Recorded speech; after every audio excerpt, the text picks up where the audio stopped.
Greetings, this is Obi-Wan Kenobi, and I have drifted into the underworld. The Star Wars Underworld. I have a bad feeling about this. Here we go. We must go to the lower levels. The underworld. You've taken your first step into a larger world. You're after something. Ben. Since I've started the underworld, I've met so many great friends. Chris. I grew up in the 1990s, and mall packaging is nostalgic for me. Dominic. What I love most about Star Wars is that it's fun and it's all-round good times. So, this is where the fun begins. May the Force be with us. This thing really moves! I like this! I can't believe you came all this way to see me. Why am I not in the intro? I gotta come up with a snappy line. In the show. Well, hello again, everybody, and welcome back to the Star Wars Underworld Podcast, your weekly source for all the latest breaking Star Wars news, rumors, and discussion. And this week we are back to discuss episodes 3 and 4 of Ahsoka. That's right, we're continuing our breakdowns of the season of Star Wars that we missed because of the hiatus. Lots to get into in this week's episodes. Lots of lightsaber fights in particular to get into this week's episodes. It's almost like they looked at Mandalorian and said, we don't have enough lightsaber fights in this show. And so they just cranked it up to 17 on Ahsoka and had one just about every week, which no complaints here. We'll also be discussing Dave Filoni's new promotion. That's right. He's got a new title and a new job over there at Lucasfilm and what this might mean for the future of Star Wars. And if we have time, we'll get to another classic installment of Ask the SWU. First, though, introductions are in order in case you're new to the show or you've forgotten who we are. That can happen. My name is Dominic Jones, and joining me from an undisclosed hallway somewhere in Virginia, Ben Hart, the Star Wars guy. Oh, you ruined my bit. I was going to say I was in Area 51, but no, I've actually broken into the Pentagon, actually. Oh, okay. So if you see any commotion, if you see me just suddenly disappear, and I may never see this, maybe my last podcast. I'm just saying. That's to say, if I get caught, hopefully they won't hear me. They won't see me. I'll say, oh, there's somebody. I'm good. Okay, we're good. Let's keep going.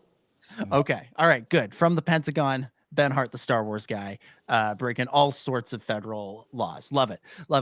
Unfortunately, not with us this week are Hannah Raeside and Chris Seekell, but they will be back we'll be back for next week's show. May they rest in peace. Jeez, Ben. Just killed off 2 of our co-hosts. Okay. They'll be back next week to continue the Ahsoka discussion then. But joining us in their place, you know him from the band F105. It's the OD, the original Din. Din, welcome back to the pod. Hey, yeah. I mean, I'm also involved in a political revolution right now. This is just a fake background. I'm really at the trucker convoy. Oh, scandalous. Man, there's a lot going on this week's show. Scandalous. You know, another Rhodian can handle this. I don't even want to reveal where I actually am because I look like I'm in the studio, but I'm somewhere y'all don't even want to know. Don't touch this green screen. Yeah, I know. I never say y'all. That was really weird. I didn't like that. You say it a lot more than you realize. Do I? Okay. Oh, God. Oh yeah, you say it. You say it a lot. At least in this podcast. Oh man, I try not to. I brag to my family and friends. I'm like, I've gotten them to say it. Now they're saying, "Yo, this is great. I've infected their brains." It's true. I mean, when I'm hanging out with my family from North Carolina, I start saying it too. Mm-hmm. Yeah. It's so infectious. You want to say it. It sounds so good when some people say it, but when when it comes out of this Canadian mouth, it just sounds weird. Sounds fake. And then on the flip side of that, other day I caught myself saying "a." Like, "A." I'm like, oh God, what is happening? Well, and Ben, you are wearing a Hockey Hall of Fame T-shirt right now, so we've really taken swapping cultures places. Here. Yeah, I'm just gonna go have some barbecue and listen to some fiddle music, and because that's what we do apparently. Ben, look, when I came to Mississippi, that's all I remember. I remember barbecue. I remember fiddle music, and I remember that guy outside the movie theater that nobody else remembers. And you guys have gaslit me into believing I've dreamed up this guy who came up to us and was like, "Y'all in line for Star Wars?" We were like, "Yeah." He goes, "Y'all are all that's it," because it was me, Chris, our friend Zany, and like 2 guys from the local radio station. We're like, "Yeah." He goes, "Oh man, I saw on the news they was lined up around the block," because this was the Force Awakens time. They was lined up around the block. I said to myself, I gotta get down there, be part of this. And then I come down here, it's just you guys. I mean, you guys are cool, but effing Mississippi, man, effing Mississippi. And then he walked away, never to be seen again. No, I wasn't there, but I won't deny it at all. That's something. But Chris 100%. I told this story recently, and Chris was like, "Yeah, I don't remember that." I'm like, "How do you not remember that?" It was like the quintessential Mississippi moment from our trip. I don't know. I don't know what we're really talking about here off the hop of the show, but I like it. Before we get to the plugs and stuff, Din, as our guest for this week, I wanted to get your just sort of overall view on Ahsoka. You know, the series has come and gone. We didn't do any podcasts. We're 3 episodes into discussing it. What did you think of this series as a whole? Okay, so what do I think? That's going to take me about 2 hours. All right, everybody settle in. Series. Okay, well, I just felt like as a whole, I got everything that I seem to still feel like I was missing, even after all the stuff we got from Star Wars, since 2015. And it really ticked off almost all the boxes for me. I think the biggest thing, they say that if you have a meeting, if it goes longer than half an hour, you're just repeating everything that already needed to be said. If I were to, whittle it down succinctly into one thing, I would say that Star Wars became space fantasy with a philosophy again. And it hasn't been, maybe since a brief interlude with The Last Jedi. Yeah, it's been a lot of space fantasy. It's been a lot of space western. It's been a lot of different things, but not much space fantasy though. Really, yeah. I mean, like Obi-Wan Kenobi has it. I think there's elements of Mandalorian that have it. True. But I just thought this was full on space. Yeah, fantasy. This felt like the thing that kept popping into my head was high fantasy. This was Star Wars kind of rides that line all the time. You have things like Andor that veer into sci-fi. You have things like this that I think it's more Lord of the Rings than a spy thriller than, really anything else. I think and obviously we all know Filoni's relationship with Lord of the Rings. So it really is not surprising that this is way more fantastical in nature.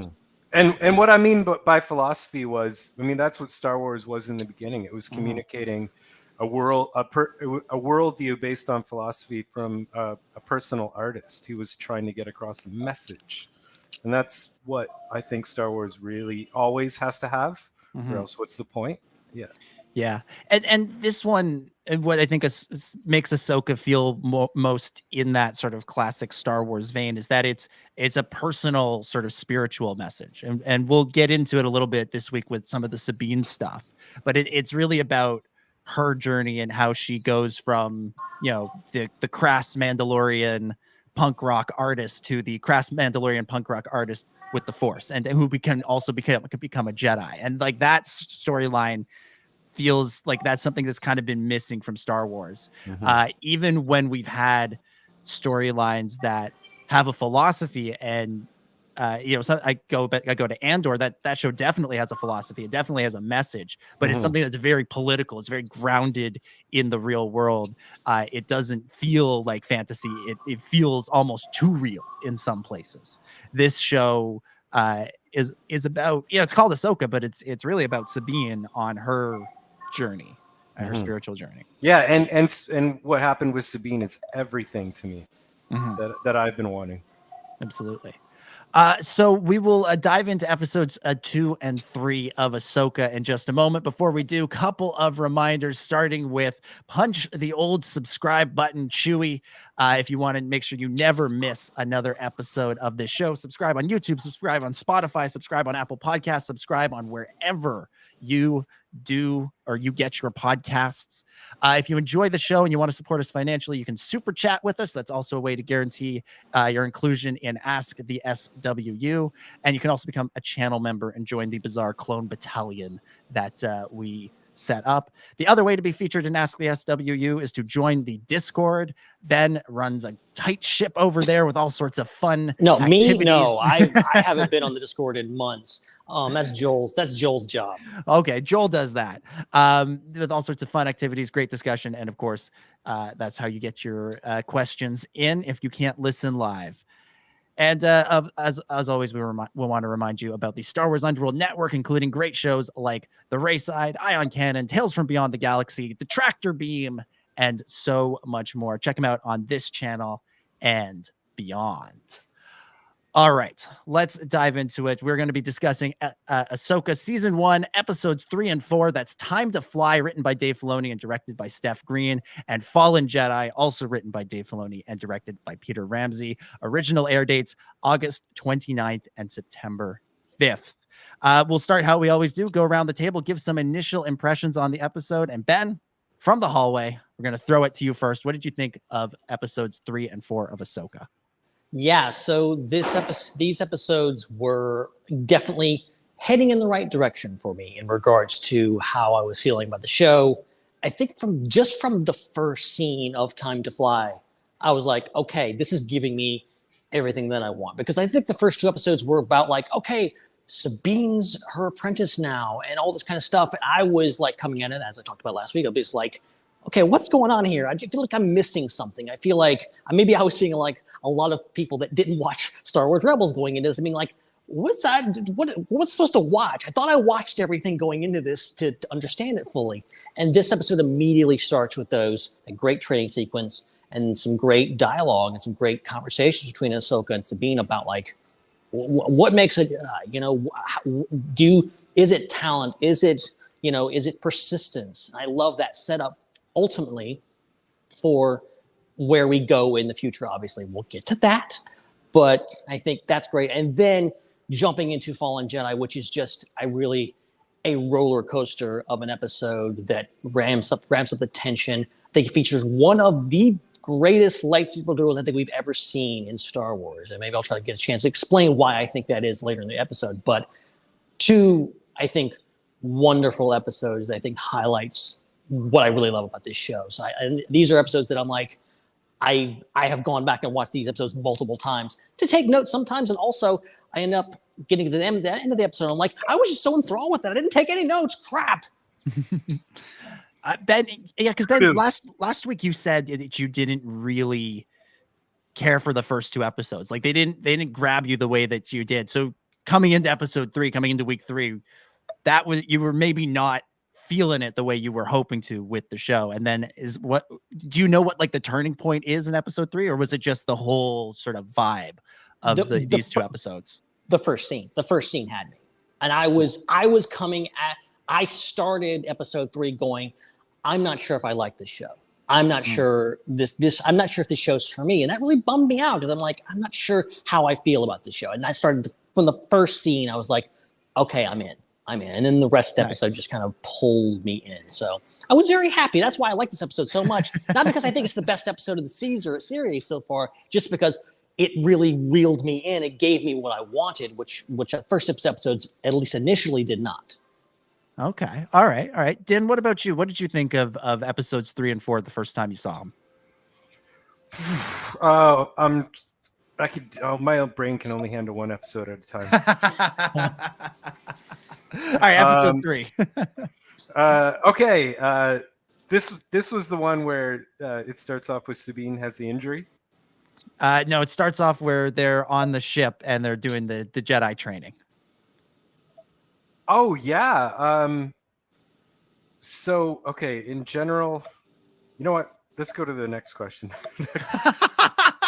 I'm sorry. I was asked late to come to It's this. true. And I was out at a friend's place, so I'm not prepared.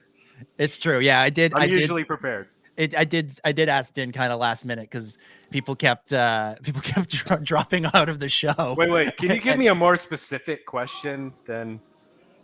We'll come around. We'll come back around with more specific questions. Okay. I'll give my thoughts on it, and then we'll dive into the specifics. Let me Google it right now. Can I just give my opinion of what I think Din thinks of this? Can I just be like, yeah. philosophy, philosophy, Star Wars. That's my Din impression. I like that. Is that your best? Okay, that's what No, it's not my best. No, that is my best, actually. No, Ben's Let's best impression is, as we learned a couple of weeks ago, is himself from the future. Oh my God. Don't go there, man. Don't go there. Incredible. Yeah, for me, like, it's funny. When I was thinking about, okay, these are the 2 episodes we're going to talk about on the show, I was sort of like, oh, this is the lull, right? We started strong with episodes 1 and 2 for me, and then you hit episode 5 where all the big stuff happens. And I think that's just sort of memory playing tricks on me. Because when I went back to watch them to prep for this, I was like, oh, right. No, these are great. These are great episodes, starting with the training sequence, moving our way through all the stuff with Hera and the New Republic and the Senators, and then into episode 4 with, the 3 different lightsaber duels and all of the implications and repercussions that play out there. So big important episodes in that way. And yeah, they just kind of, because of all the other stuff that happens, and this is a testament to this show, they kind of faded into my memory a little bit, because I know that, the world between worlds, Anakin Skywalker, Thrawn, Ezra Bridger, all the stuff in the final run of episodes, the back half of the season, is all looming there, that these kind of middle of the season episodes just sort of like, oh, right. Yeah, there was that episode with 3 lightsaber duels. God, yeah, gotcha. That did happen.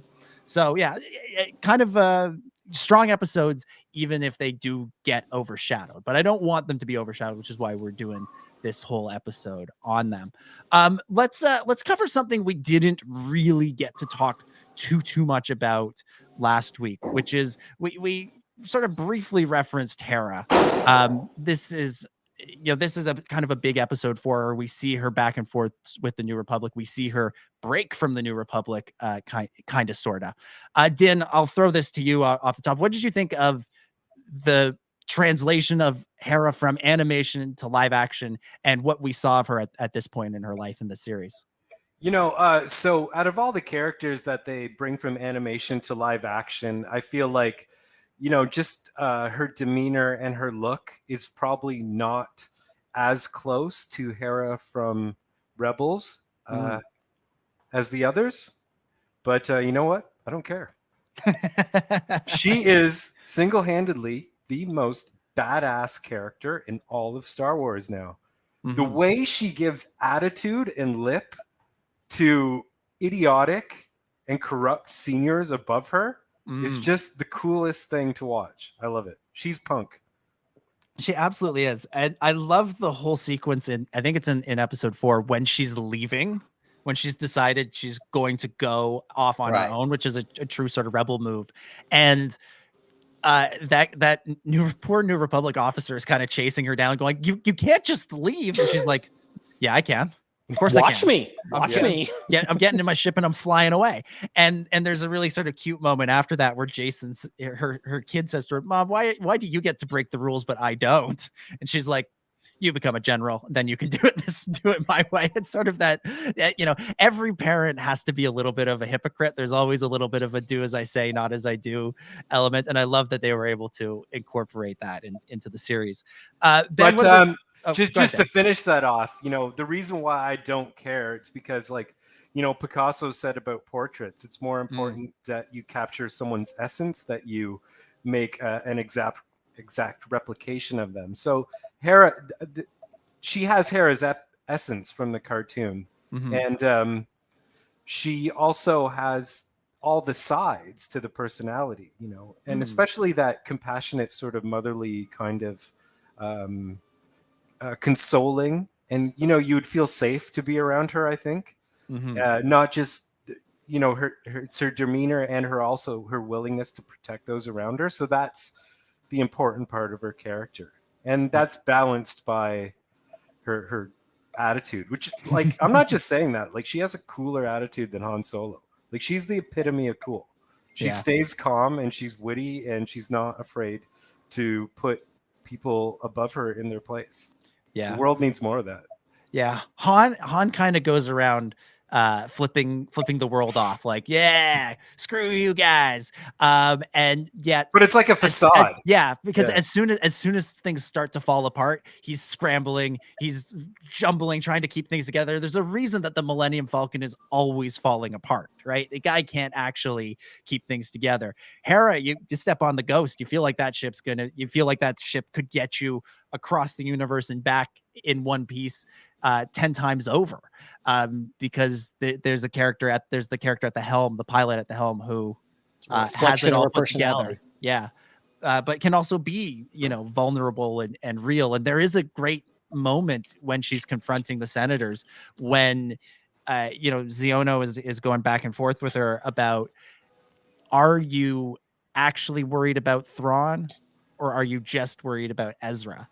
And he kind of breaks through her coolness for just a moment, and you see that, for as put together and competent as this character is, she is questioning herself too.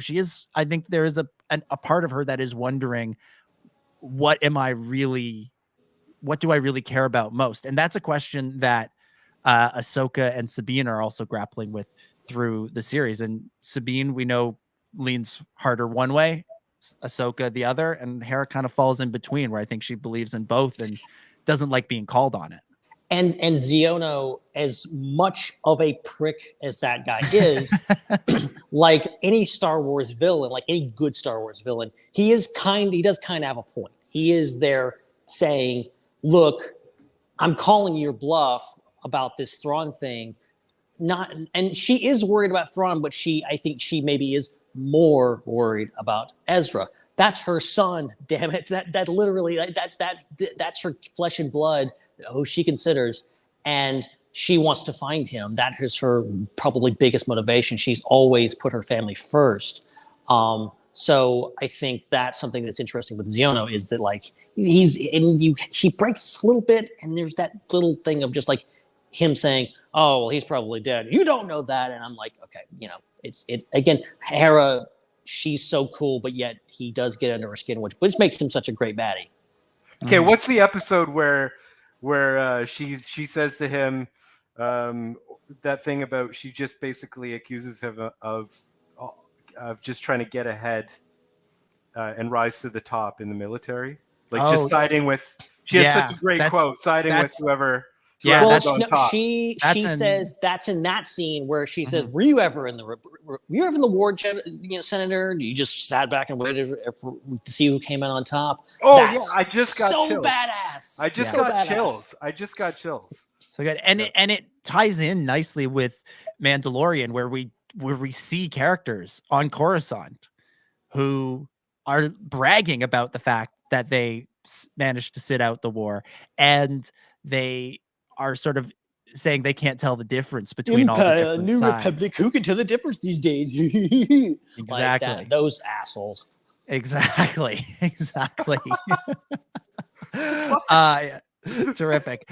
Well, let's talk about Xiono. Like, this is a character that there was a fair bit of buzz around going into the series, because for those of you who are Star Wars Resistance fans, shout out to all the old KazudaCast listeners that are still out there. This is the father of Kazuda Xiono, who was kind of an antagonist at points in that series, although he didn't appear a whole heck of a lot in it. Ben, I'm going to throw this to you. What did you think of this character?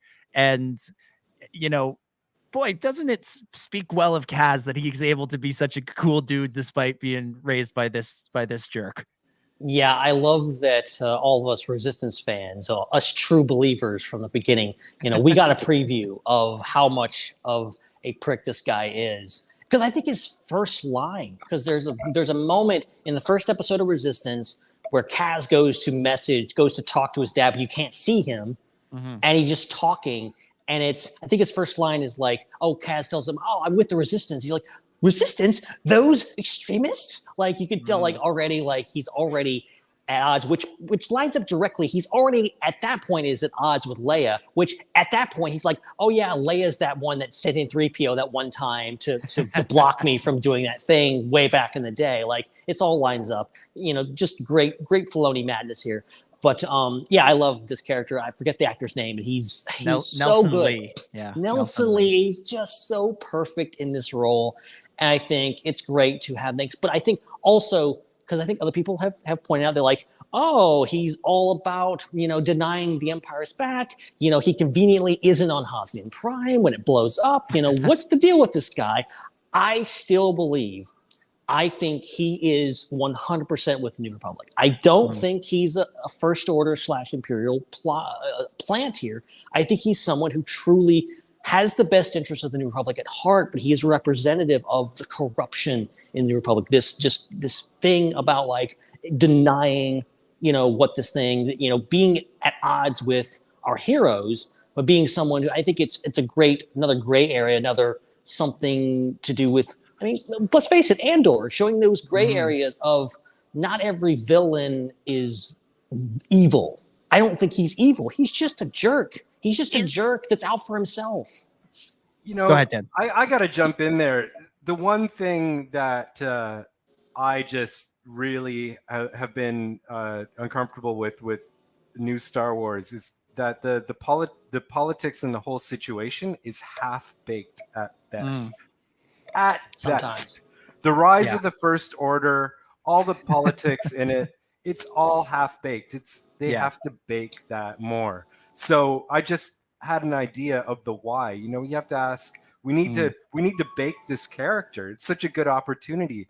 What would be his motives? Like, a great tie-in to The Last Jedi and a theme that was dropped would be like a comment from Harris saying, you know, like something about, you know, does Sinar Industries, did they fund your, I seem to remember Sinar Industries making a good donation to your political campaign. Yeah. We need stuff like that really glues this stuff together and says something. Yeah, absolutely. And the other thing is, you know, he can also not be like technically a First Order sympathizer. He can technically not be an Imperial sympathizer. He can technically not be all these things, but he could still be, you know, the, you know, Star Wars equivalent of a useful idiot, right? Like, he could be the guy who, you know, even though he doesn't actually have ties to it, maybe he doesn't even believe in those ideas, he still represents this way of thinking that is helpful to the Empire. And I think we kind of see that in these episodes. He's not even interested in the idea that Thrawn could be out there. He's not remotely worried about it. And you know, even Ben, you brought it up in Resistance. He's saying that the Resistance are the extremists, not the First Order. You know, right. He's fully like both sidesing it. He's like, yeah, but those First Order's bad, but the Resistance is bad too. So who's to say what's right and what's wrong here, guys? Gee, I've never heard anything like that in the real world. And you know, potentially that could be because he's paid off by you know, Sinar systems. Maybe he's, you know, again, he's got financial ties to it, or maybe he just is like one of those guys that's just like, you know, they're both bad. I think both sides are bad. And it's like, yeah, but one side's really bad. One side, at least in Star Wars, like the Empire, the First Order, pretty bad. But you know, you may not love Leia, you may not love the Resistance, but it's Palpatine and Snoke are not the equivalent. I'm curious about season 2, the future. How is he going to move the goalposts when Thrawn really shows up and starts wrecking house? How? Because you know he's going to start moving the goalposts. What's he going to say now? Mm-hmm. Yeah, it'll be fascinating to see. I'm waiting for him to reference his son at some point. Like, I'm really impressed that Filoni managed to make it through the entire season without dropping a reference to Kaz, but I feel like he can't make it through a second season. I feel like at some point there's going to be. I feel like there has to be some kind of reference of just like they're in a board meeting and he's like, there has to be something like, oh, I could bring Kaz with me. No, don't do that. Don't do that, please. I want him to get like a call. You have to be like, have to leave a meeting and be like, have to leave a meeting. My son somehow managed to trip over 3 different things, fall off a ledge and land on his head and still be fine. But I have to go deal with that right now. Good old Kazuda Xiono. Love that guy. Yeah. We need him and Jar Jar on a mission together. Absolutely. Yes. Heroes of the Resistance, Kazuda Xiono and Jar Jar Binks. Sticking with this New Republic scene, we also get our first appearance by Mon Mothma in the series. And obviously, anytime this character shows up, it's a big deal. Was introduced all the way back in Return of the Jedi, was supposed to be part of Revenge of the Sith, and has really become kind of a central supporting character to Star Wars storytelling of the last few years, with Rogue One, with Rebels, and now of course with Andor. So this is our first time seeing Mon Mothma in the post Return of the Jedi era, post season 1 of Andor, where she was a main character. Ben, let me throw this to you. What did you think of how Mon Mothma was portrayed in this time period? Yeah, I think, first of all, thrilled to have Genevieve O'Reilly back and continuing to sing and seeing a different version of this character that is in a completely different scenario, not just with the tone and feel. We were talking earlier about, I think Andor is more hard sci-fi, more action adventure. This is definitely more high fantasy, but it still matches. And I think having these mesh over, especially with this particular character, I think it's great. And especially having it basically at the same time, we're experiencing her at 2 different ends of her life. Now we're in the middle of Andor right now. We're waiting for season 2. So it's great to see this kind of juxtaposition of those characters. But I think ultimately it's just fascinating to see her, because I think we are starting to see, we saw her in Andor being someone who's kind of going against the culture, trying to do what's right and learning to kind of be a rebel. Now she's part of the establishment. She's the emperor now. She's not the emperor. No, but she's the figurehead. Yeah. She is as equally as powerful as the emperor was. She is in that position now. And she is obviously not as evil as Palpatine, but she's also, I love the whole line that I've learned from Palpatine. I love that line in Andor. And obviously she's not doing that here, but it's the other extent of just being bogged down in bureaucracy and just being that someone who come and just go well, I can't do anything. I think she believes in Hera and Leia. She believes in this cause, and she is trying to be open-minded about Thrawn, but ultimately her hands are kind of tied. She's a politician now, and she's in a kind of a sucky place.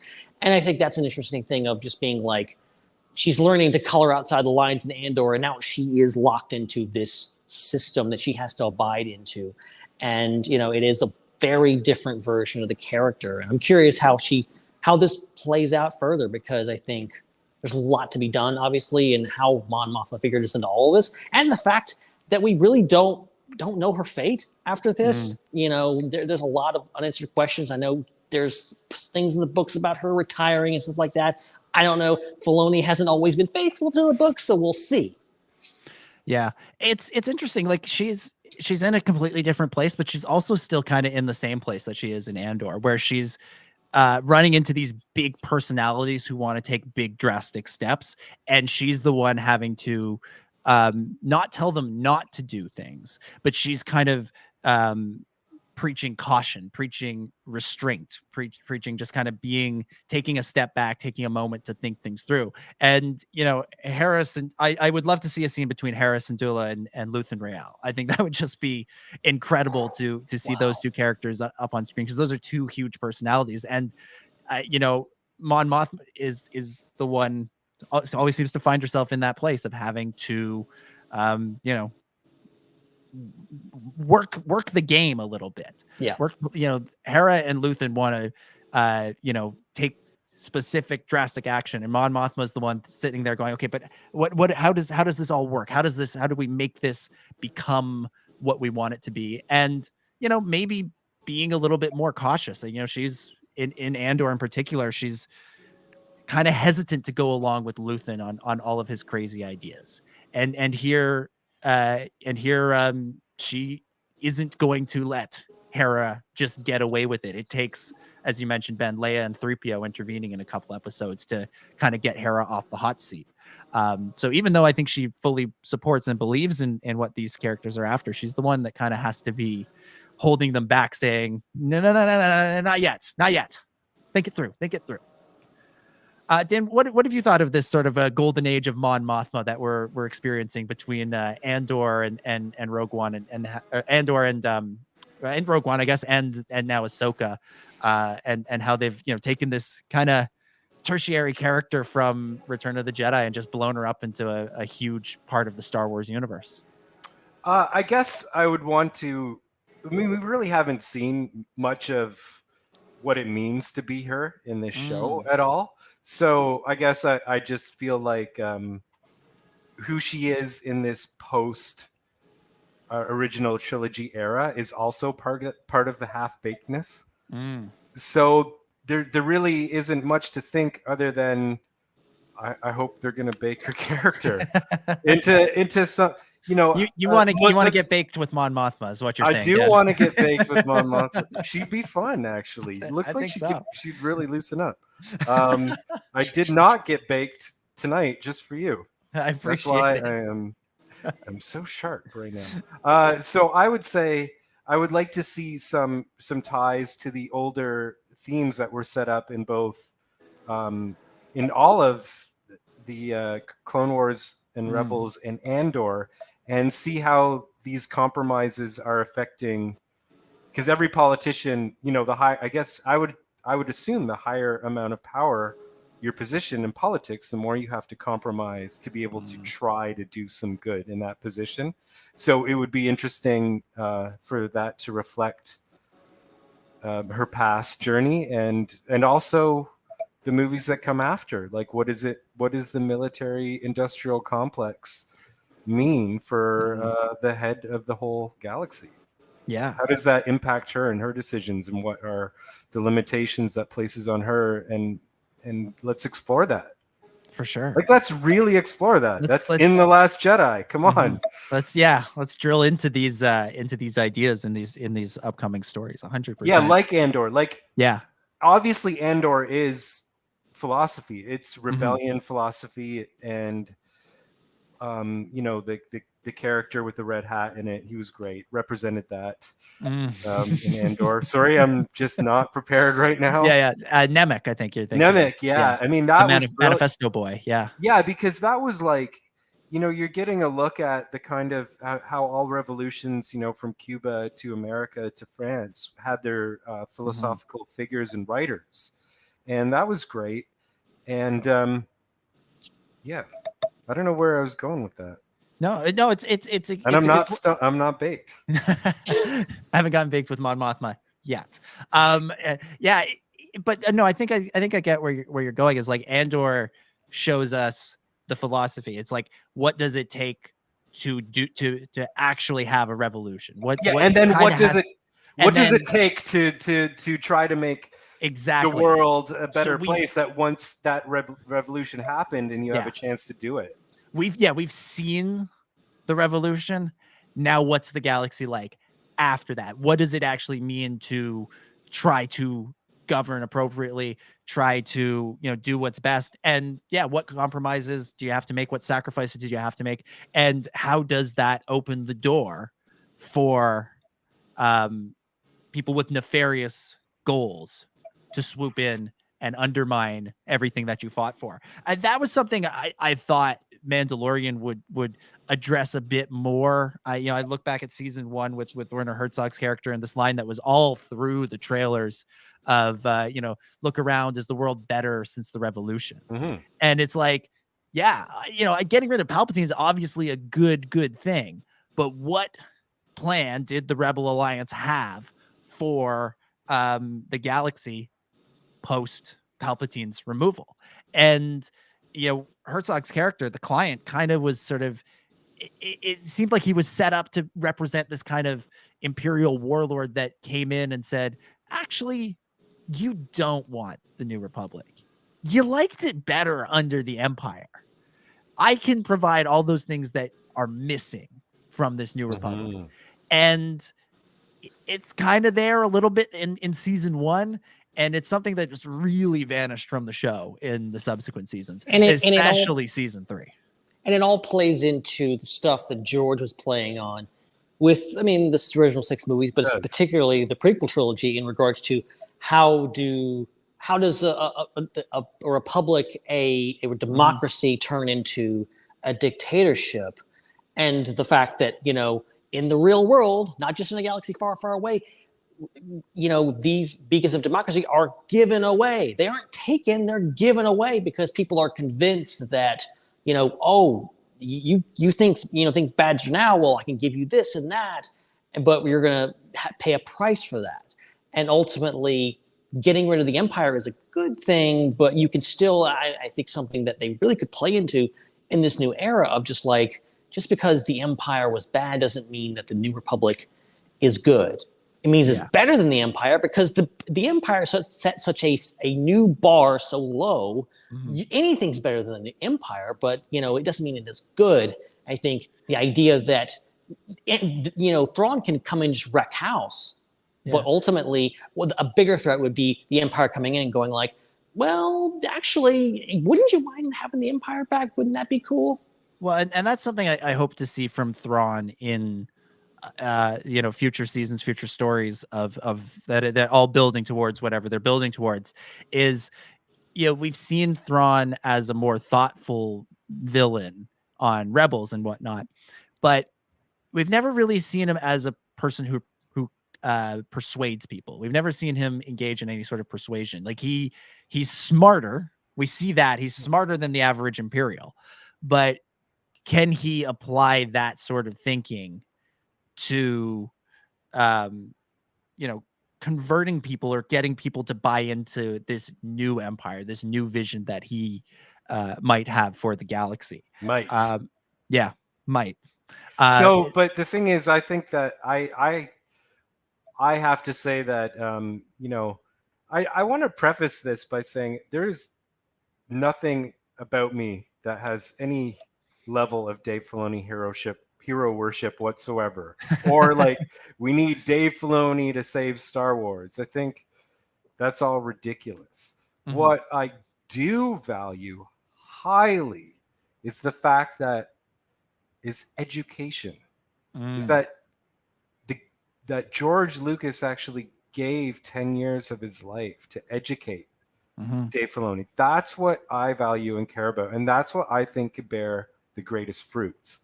And all that stuff was in the Clone Wars in terms of that show was about baking the politics and the in the galaxy and the and all the little nuances of like very little nuance. This show is like very nuanced about so good. All the things that can happen that can facilitate the rise of a dictatorship. And I just really have faith in George's spirit of giving like a Jedi master to allow his Padawan to grow further. That's what I value. And I think that stuff is in Dave's soul somewhere. So I have faith. It's all coming.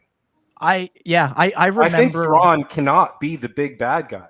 He's just like, to me, it's like Balin was he's after something bigger. Than Thrawn. Like, 100%. I think Thrawn is not the big bad of the future of Star Wars. Thrawn's it's kind like of look over here, something else is going to happen, and that kind of trickery of like you think it's going to go, you know, like this. It's not going to go like this. It's not going to go the way you think. Yeah, which is what George did, and that's what Rian Johnson did, and that's what I think is happening. I think we're being set up for some really cool stuff. I think so. And you know, I as you were talking to, and I remembered an interview Dave gave back in the day about bringing back Darth Maul. And he talked about, you know, why they went with, you know, Sam Witwer, why they chose to portray Maul the way that they did. And, you know, Dave talked about, you know, here's a guy who looks like the devil. He's supposed to look like the scariest thing you've ever seen. What could possibly be more terrifying than him walking into a room and wrecking shop with his lightsaber? If he walked into a room, sat down, started talking to him, started making sense. That's that sort of level of he wants you they know that they need to have a villain who you understand why people would follow him. And that's the thing. That's the brilliance of the Rise of Palpatine through the prequels, is that you see how he orchestrated a situation where people would all of a sudden look at him and go, yeah, he has all the answers. He alone can fix this. And it's one of the great shames of the sequel trilogy that they just had him come back and go in the Rise of Skywalker, and that was enough to have a villain for that movie. So I think you're onto something that, like, I think Thrawn is obviously a huge part of this story, but Balin standing on those statues at the end, that's the real story here. That's the real thing that's happening. And what that is, who knows how it's going to play out, especially now that Ray Stevenson is no longer with us. But that's where that's the make or break of this era of Star Wars. It's not Grand Admiral Thrawn alone coming back with a whole bunch of stormtroopers with cool mummy wrappings on their armor. I mean, because he even said in that recent interview, you can't just repeat the rebellion, defeating the Empire. So he's telegraphing. You think that's what the story of Thrawn was. That's what the sequel trilogy is. And he's telegraphing, you think that that's what this story is, but that's not where... I mean, even if he doesn't have the answer fully worked out in his head yet, he's just being... At least it's being bold and saying, we're going to shoot for something more. Yeah. At minimum. There's definitely something's being developed here. Something's being worked on. And they may not know what the last 30 minutes of the final story look like just yet. Or maybe they know that, but they don't know how they're going to get there. Like, there's a lot of room for changing and evolution and the story to evolve and grow and all that. But that's what his new clear that something is. Yeah, that's clear that something is going on here. Sorry, jump in. That's what we're going to talk about his promotion, but this is the best thing I could say. That's what the promotion means to me. It can all be tied together to go somewhere. Yeah. Well, someone's got to do it. And I just think he's not perfect, but he's the best man for the job because of his dedication and also because of the 10 years of training. Yeah. I think, I think now with this new era of Star Wars with Dave in this new role, I think all of Star Wars will be dancing to the same beat. They won't be doing the same dance necessarily, but they'll all be sort of moving in a direction that has something to say in a big picture sort of way. Let's talk a little bit about the Jedi training sequence that we get. Sabine really goes full Luke Skywalker in the training sequence. She gets the helmet. She even says, how am I can't see. How am I supposed to fight? And then we get what I thought was a really, really cool sequence and a really great kind of remix on the, I with the blast shit down, how I can't even see, how am I supposed to fight? Like, instead of just doing the training remote again, as someone might do, different storytellers might do, we get this really cool sequence with Ahsoka just kind of moving throughout the room, throughout the ship, and almost I don't want to say taunting Sabine, but just making her realize how unaware of her surroundings she is. I thought this sequence was so cool. I thought the music was just tremendous from Kevin Kiner, and it was a different take on a lesson we've seen before. That it shows it's part of the Jedi training. It's sort of an essential part, but there's still new ways of showing it. You don't just have to go back to the training remote again and again and again, the way you might be tempted to. Is all I'm getting at. Yeah. Plus, Huang with his 4 hologram lightsabers was pretty sweet too. That was really cool. I think just this whole idea of like how Huang trains. I mean, you have a lightsaber builder, like using that to your advantage. I think you're seeing I didn't know Huang had 4 arms. he freaking fought General Grievous, and I never saw his 2 other arms. Like, what the heck was that all about?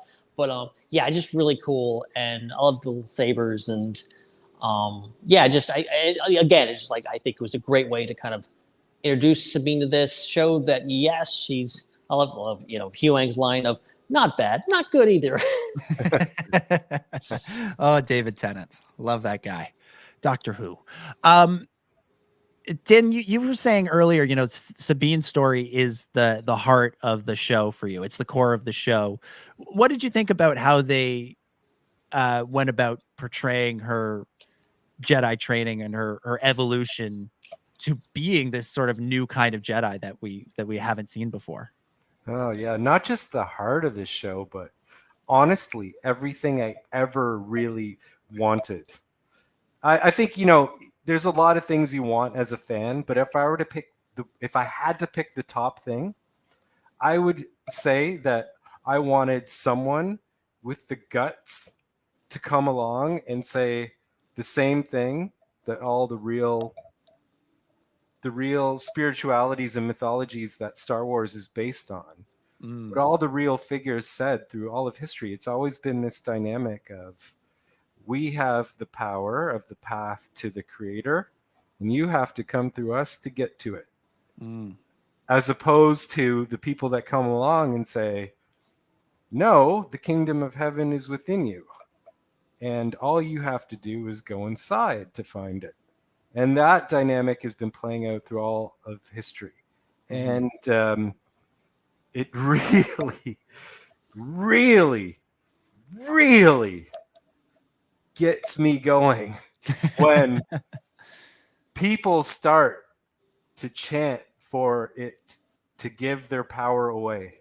Like, no, only the elite can have it. Only Jedi can have it. Only the chosen people can have it.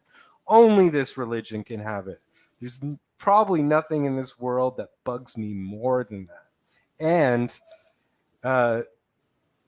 of course, that happens, within fandom. And the thing is, I obviously think everyone should be tolerant of everyone else's ideas. So I am.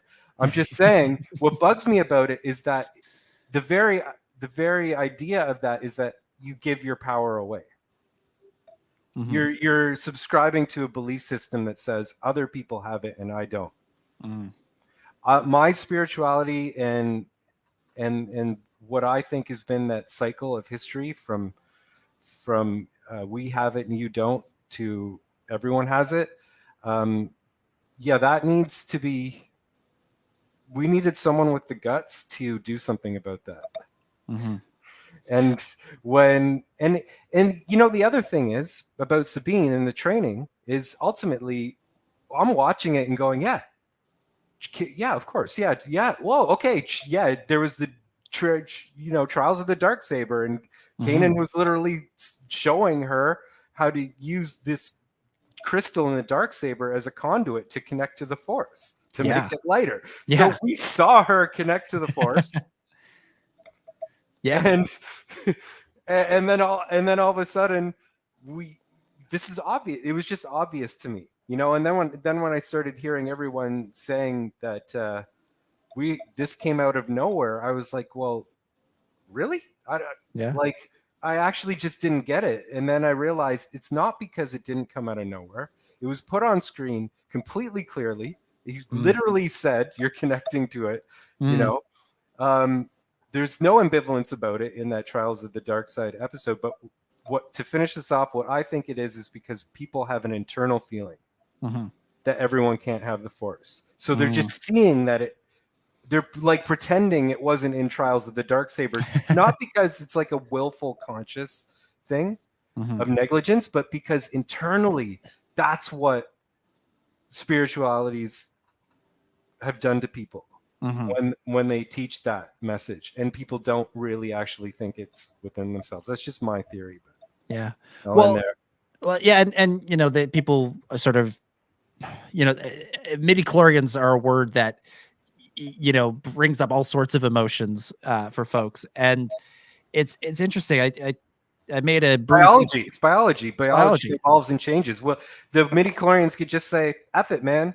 Everything we've been doing hasn't working. So if you choose to meditate and practice and get trained by a master and dedicate all hours of your day to this, then we'll manifest more in you too. Yeah, you can talk to the Force. You have that power too. We'll respond to your will if you have the will. Well, and it's funny. Like I think about the initial backlash to midichlorians in the Phantom Menace was almost like you're taking away the ability for anybody to have the Force. There was an element of that, and then we've had 20 years since then to make that just such a part of our thinking that it's like we closed ourselves off to the idea that no, anyone can have the Force. Because if you go back and you look through like the quotes that define the Force in the original films, like Obi-Wan says, the Force is what gives a Jedi his power. It's an energy field that surrounds us. It penetrates us. It resides in all living things. Yeah, Yoda says luminous beings are we, not this crude matter. And he's not just talking about Luke and himself. He's talking about everybody. This stuff is all through the original films. And Joel actually sent me a quote after last week's show. He sent me this exchange. I think it's from the Making of the Return of the Jedi book between Lawrence Kasdan and George Lucas when they were hashing out the Force. And Kasdan asks Lucas straight up, this is in the 80s, the Force was available to anyone who could hook into it. Lucas says, yes, everybody can do it. There you go. Thank you. Can you please, can you send that to me? Yeah, I will. And like Kasdan pushes him on it. He says, not just the Jedi. And Lucas says, it's just the Jedi who take the time to do it. Richard Marquand, of course, director of Return of the Jedi, says they use it as a technique. And Lucas says, like yoga, if you want to take the time to do it, you can do it. But the ones who really want to do it are the ones who are into that kind of thing. Also, that's basically what he says there. And that's what's beautiful, because the creator is everything and in everyone, and then it's just a matter of choice. So that's what's beautiful. You don't have to do it. No, it's the beauty of creation is that we all have the choice to choose whatever path we want to be on, and that's beautiful. And okay, sorry, I'll stop there. No, continue. No, I just had something really mind-blowing to add to the conversation, but it skipped my mind. So I'll jump in when it pops back. All right. Ben, what do you think of this? No, I'm thinking back to the... Oh, sorry, Ben, 1 second. No, go ahead. Again. I understand where you're coming from, so go ahead. Midi-chlorians are not the Force. Mm-hmm. Yeah, that's what we've been saying since 1999, whether people want to listen or not. It's just a microscopic being that helps you communicate and understand the will. So, and maybe you can find another way. You can meditate. You could do yoga. You could do psychedelics. Kids don't do that.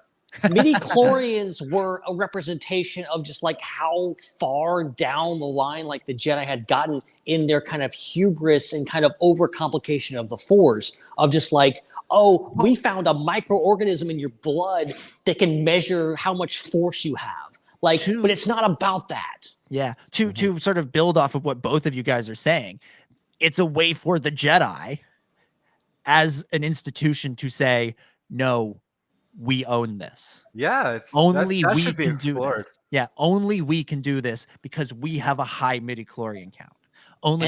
And in Last Jedi, fast forward 8 episodes. Yeah. Luke says, to say that the Force, if the Jedi dies, the Force dies, or the light dies, is a lie. Like he's calling them out on this BS, on this way of making the Force only for the elites, and not having it be something that's open to anybody. And we've been talking a lot about midichlorians in a kind of an in-universe, big picture sense. I love The Phantom Menace. I think it's just a great movie. I love what George is saying and doing in that movie. That's the one part of it where I'm like, oh man, he's getting a little bit lazy in his storytelling, because that's just a shorthand to say Anakin is really powerful. Right. But then it works into other stuff, which is what we've been talking about. We could we're just assuming based on everything that he said too, but we don't know that he didn't have a plan to have that part of an arc. Yeah. To say that that will change, that will evolve into something different. Because he always did something different. That's why I love this show. The prequels was, you think you know the Force? Well, let's look at it this way. Oh, you think about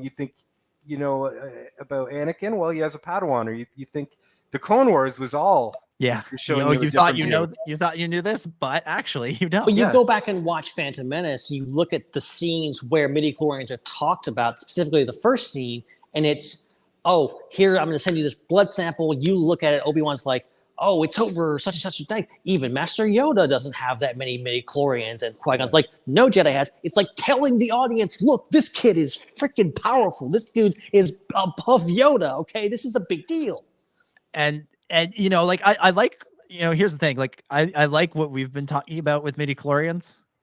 I do also think George could have just trusted the audience and had the pod race happen and shown that Anakin was really there's always the Force there. But that's my thing with the prequels has always been of just like, yeah, it could have been done better, but then there's people that take it too far and overreact to things of just like acting like midichlorians are the worst thing ever. No, it just could have been, maybe the dialogue could have been changed. It could have been ironed out a little bit better to make it make more sense. But it wasn't that big.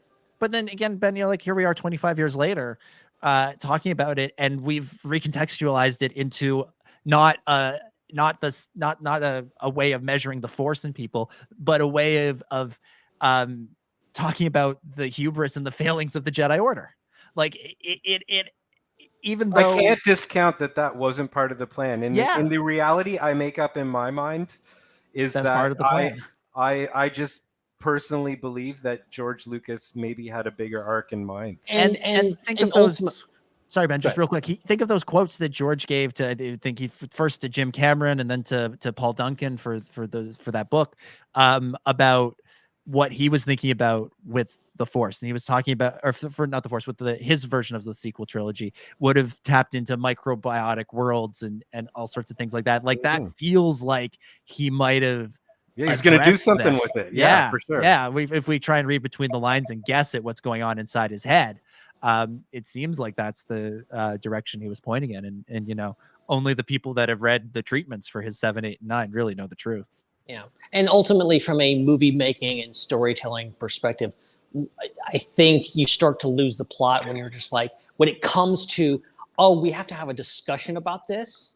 We have to we have to talk back and forth to make it make sense. That is ultimately, you're like, okay, there's a problem. There was something in the storytelling that should have been there. And that ultimately, you can't ultimately fault the audience for asking questions sometimes. Mm-hmm. For sure. Let's dive into Sabine's storyline a little bit more, because as we talked about, Hera is kind of challenged on what her ultimate goals are with is she after Thrawn? Is she after Ezra? With Sabine, it's very, very clear she is after Ezra. That's her goal, and she makes quite the decision at the end of episode 4 about what she is willing to do, what she's willing to sacrifice. And Ben, I'll throw this one to you. What did you think of the way we saw Sabine's internal struggle and turmoil over, her goal is to save Ezra, and she's willing to put that above the quote unquote big picture? Yeah, I mean, and it totally makes sense. And actually, it's something that Hugh Wang says later in one of the upcoming episodes. Of just like, for Sabine, it was because Ahsoka is understandably frustrated, just like, why did she make that choice? And Hugh Wang, for all the crap he gives Sabine, in one moment he's like, well, okay, give her a break. Really, that was the only choice for her to make. You can't, and I love that moment is so great because it's Balin. Balin stops and he just kind of closes his eyes, and you can tell he reads her mind. And he's like, okay, I know what she wants now. I know how to get to her. And he just lays it all out and says, okay, we both share a common goal. Let's do this, and anybody in her position would do the exact same thing. It's not a logical choice. It's a emotional choice. And, it's what got her in the game in the first place. Her kind of being on the fence about this, not wanting to work with Ahsoka in the first 2 episodes, and then coming around and watching the old recording of Ezra and realizing what's actually at stake and deciding to go on with it. I think it's great. I think it's a great kind of position to put her in, that like, okay, this is what her character is about. This is what she wants. Yes, of course, she cares about Thrawn, but not nearly as much as getting Ezra back. In a way, you know, in the episode, it's portrayed as a wrong decision. Right. But knowing the full context of the series, seeing Ezra come home, I feel like there is a case to be made that Sabine is making the right call. I think she did. She's not acting out of fear, because I think you could make the case that Ahsoka is acting out of fear. She's afraid of what Thrawn might do if he comes back. She's acting out of love. She really, really cares about Ezra. This is her brother. This is somebody who, you know, she grew up with and has missed terribly for all these years. And, you know, we learned about what happened to her blood family, which is, you know, one of those things that I'm sort of like, really, you left that off screen too? You didn't want to show that? Okay. It feels like some important backstory to handle in more than just the throwaway line. But like, it's clearly very, very important to her. And, you know, so she goes with Baylan to get to Ezra. You know, I think she was always going to figure out a way to get Ezra back. By going to Ezra, she was going to figure out a way to get him back. And him coming back, you know, not to jump too far ahead in the series, but like that scene between him and Hera at the end, like he's providing hope. He's providing inspiration. He's making them realize there is something worth fighting for. And it's not just fear. It's to quote Rose Tico, it's not fighting what we hate. It's saving what we love. And that's what Sabine is out to do. And, you know, she makes that call, and, you know, Ahsoka would have had her destroy the map. She chooses to give it to Baylan, make a bit of a deal with the enemy and figure it out, which is what her and Ezra have always done. You know, they've never, the two of them in particular have never been think it through, make a plan and stick to the plan people. They've always been people who make the choice that's right for them and figure it out from there. So, yeah, even though it's played in the episode as she's making a mistake, I don't think she necessarily is. And in fact, I don't think she is at all. Also love Baylan in that scene as kind of the, you know, he's doing that thing that, you know, whether Baylan's a light side, dark side character, who's really to say, I think he's somewhere in the middle, but he's tapping into that thing of like, I can give you what you want. That thing that, you know, the Palpatine, Vader, the Sith have always kind of done, whether that's, you know, I can help you get your friend back, or I can help you save your wife from certain death. Like he's giving Sabine what she wants in that scene, and it's a way to get what he wants. And it's, you know, it's an interesting sort of deal. Again, he's not Palpatine. I don't think he's evil in that way, but he certainly knows how to play people. And, he knew what Sabine wanted more than Ahsoka did in those sequences. Yeah. It's like poetry. It rhymes. Exactly. Speaking of Ahsoka and Baylan, just a tremendous showdown between the two of them in this episode. We get some really interesting back and forth between the two of them, where Baylan is he seems to know exactly what to say to get Ahsoka, to get under her skin. He says to her, you know, your legacy, like that of your master, is one of death and destruction. He says to her things about, you know, is that why you walked away, because you couldn't save him? Like he knows how to poke at her in just the right ways. Din, let me throw this to you. What'd you think of how Baylan was able to, you know, undermine and manipulate Ahsoka the way he did in this episode? It's like poetry. It rhymes. I mean, we've seen the scene a million times, so this is riffing on that. It's you know, Count Dooku trying to get Anakin going in Revenge of the Sith. It's Palpatine trying to get Luke going with Vader and Return of the Jedi. So it's cool. It's cool to see that. What I, again, in this context, because of what it means for Ahsoka's character, that the reason for this is that it's leading to her whole issue, which is this internal guilt she has about Anakin becoming Vader, and also the feeling that you pass on what you've learned, that Anakin has passed that on to her, and that she could go down that path as well potentially. And so that this scene has meaning for that, to set that up, and so well acted by Rosario Dawson. That she's Ahsoka has always been able to do Anakin's cocky in a more lighthearted way, where she would do the cocky in the Clone Wars, but she wasn't coming from a place of needing power over someone. It was more like just a confidence and a fun way to be cocky, which is healthy. But here it becomes it's not light, and it's heavy, and and you start to see that cockiness in her eyes, in her face before the fight starts, in a way that's turning into pride and hubris and overconfidence. Yeah. Your overconfidence is your weakness, as someone once said. And of course, for the storytelling mechanics of it, it's all building towards that final scene and what goes down in the following episode. But yeah, great.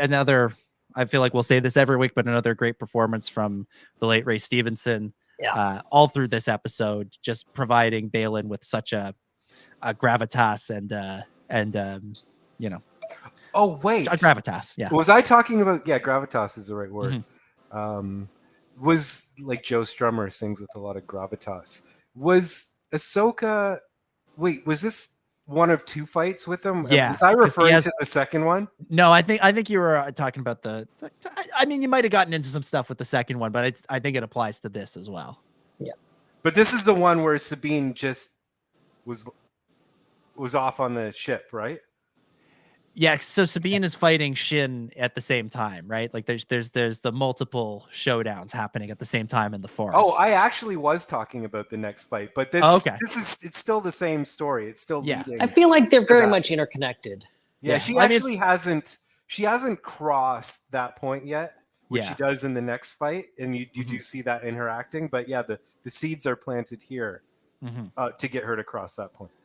Absolutely. Sorry, just a disclaimer for anyone who tuned in late. Yeah. Dom did ask me to fill in pretty late. Yeah. And so I've been very confused about what happens in what episode and didn't have time to reach that.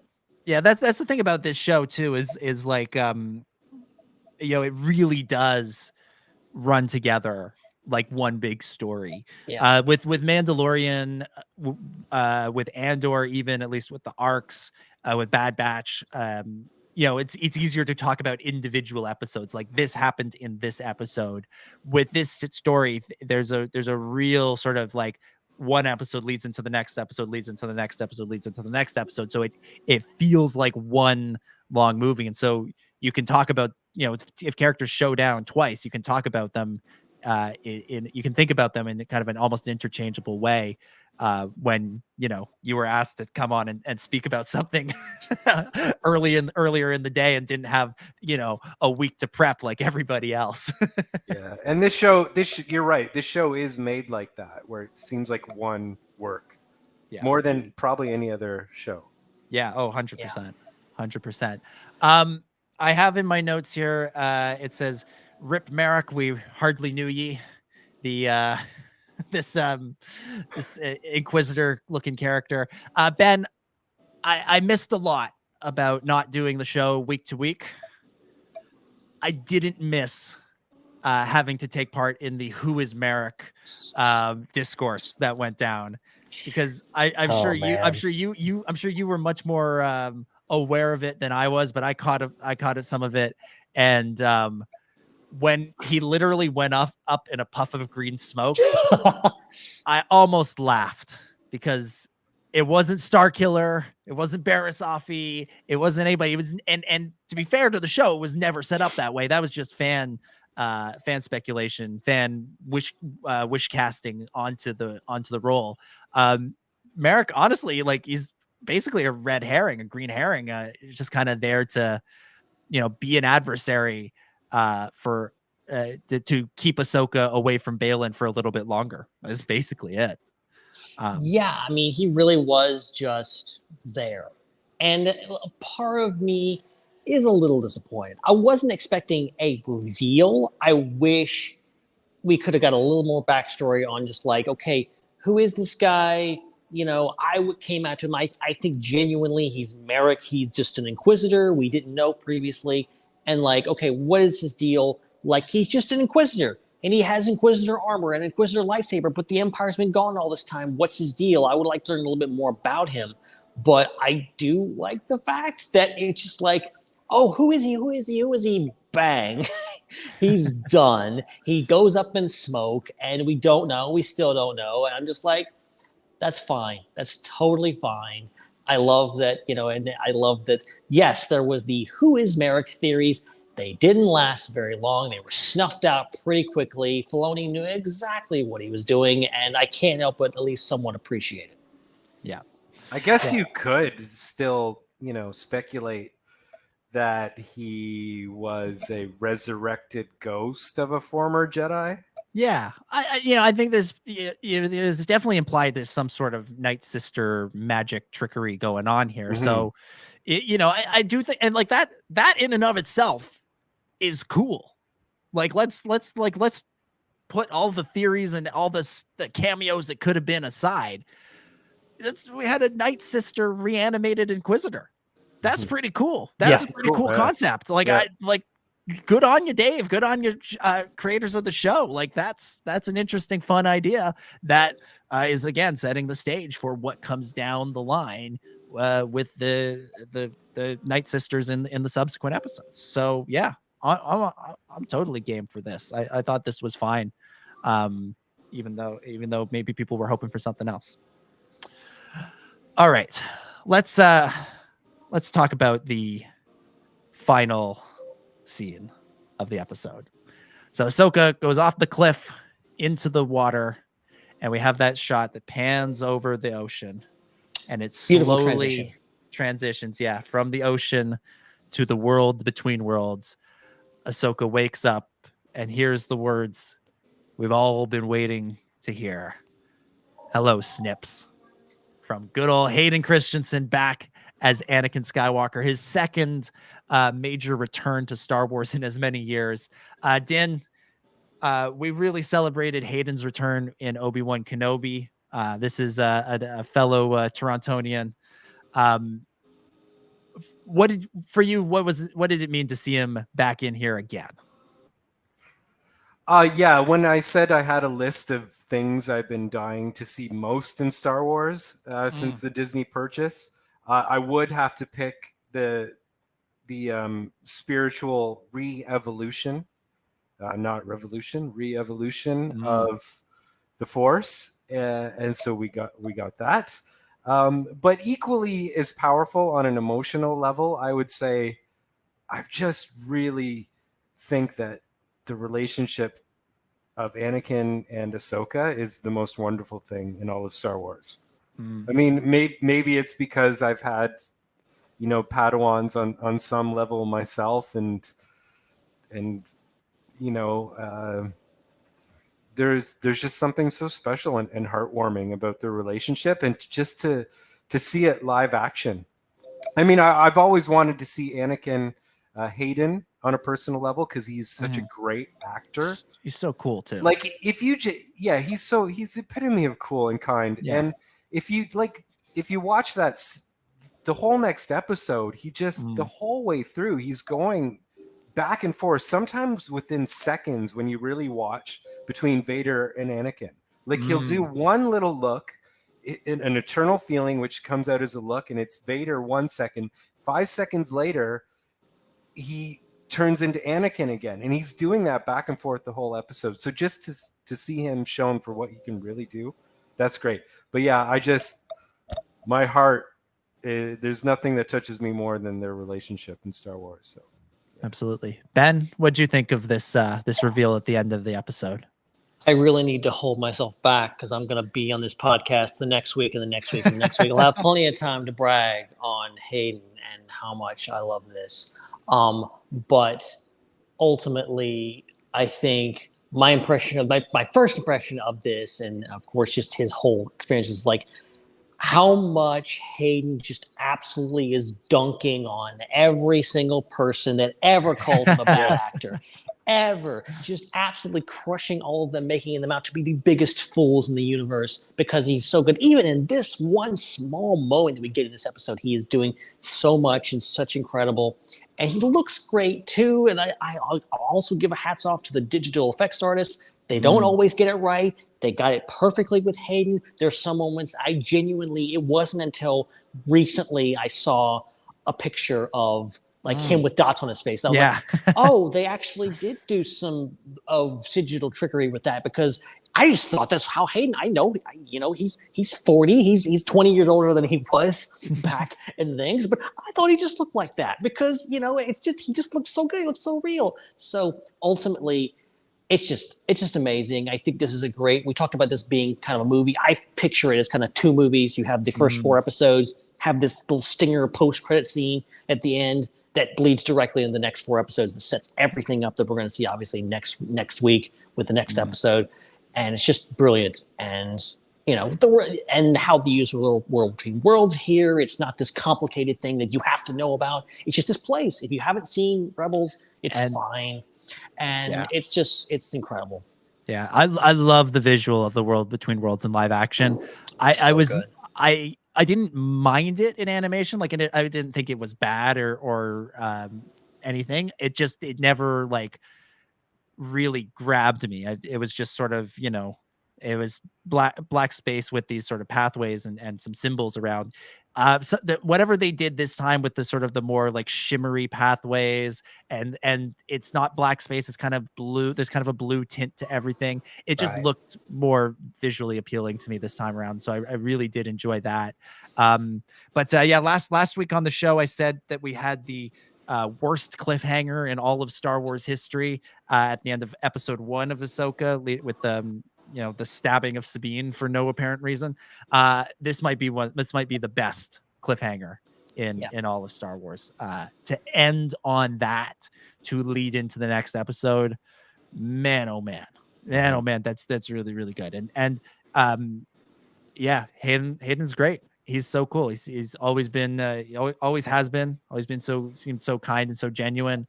And I love how he's been re-embraced by Star Wars, and I love how he's re-embracing Star Wars again. It's just terrific.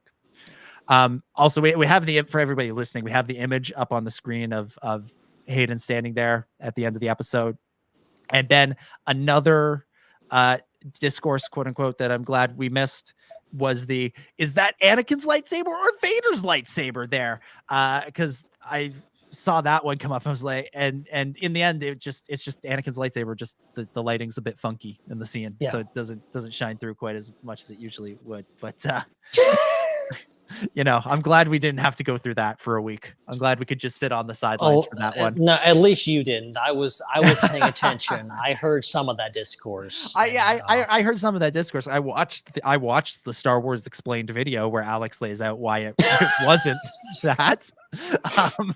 But like that's the only video that I watched recording this. Okay, that was the extent to which I was willing to engage with it. Alex Damon is the only one I can tolerate with minutia dumping like that. Let me get the guy whose whole thing is to do the nuanced deep dive research. Let me get him to do this for me, and then I can move on from it. I don't need 1,000 Twitter and Instagram pictures explaining it all to me. All right. Yeah. As always, there's so much more we could get into with the episodes, but I thought this was just the intro, right? We're doing the full podcast now, right? Yeah. It's time. Let's hit the plugs again and we'll keep going. I'm glad we got our initial thoughts off the thing. Now let's really get into the episode. But before we hit final thoughts and scores out of 10 for these episodes, then there's something that must be done. I'm not sure. There? Oh, is there? I'm not sure if I'm subjecting you to this or you're subjecting me to this anymore. I think it's just kind of become we're subjecting each other to it. I realized last week that we actually hit the barrier. We crossed the threshold from you forcing me to do something that I didn't want to do to me embracing it and you realizing, oh my God, what have I done? Yeah, what is I've created a monster. Yeah. So yeah, here we are. Well, you know what that means. It's time once again for Ben's Connection Corner. Connections in the corner with Ben. It's Ben's Connection Corner. Do. How's it going, everybody? Ben's Connection Corner is filmed in front of a live studio audience. Do still love the spin that is simultaneously too fast and too slow. All right, Ben, take it away. I have to interject. I have to. Yeah. Ben, if you're going to mention one of the mistakes in the episode that I will then see for the rest of my life, you have to give me a warning to take my headphones off. Okay, so for the record, like I watched that special feature where it's like not Hayden's hand, sorry, embracing Padme's face, and now every time I watch that, I'm supposed to feel tender and romantic, but I'm just like, that's not Hayden's hand. That's Rick McCallum's hand. Please don't do that to me. Oh, okay. So for the record, give me a warning. For the record, there is no bloopers in this episode, to my knowledge. Lucky for you guys, I don't have my notes tonight, okay? So I'm going strictly off memory. There wasn't nearly as much stuff in this episode, I can tell you from things. There's a couple things that I do remember. One, I noticed because I looked, I'm like, okay, what is that symbol on the flight suit that Ahsoka is? It's a Republic symbol, not an Imperial, an Republic. So that flight suit is from way back in the day, from Republic era. What else? The T6 shuttle that is used in this episode, I'm assuming most, if not all the shots it's an actual model.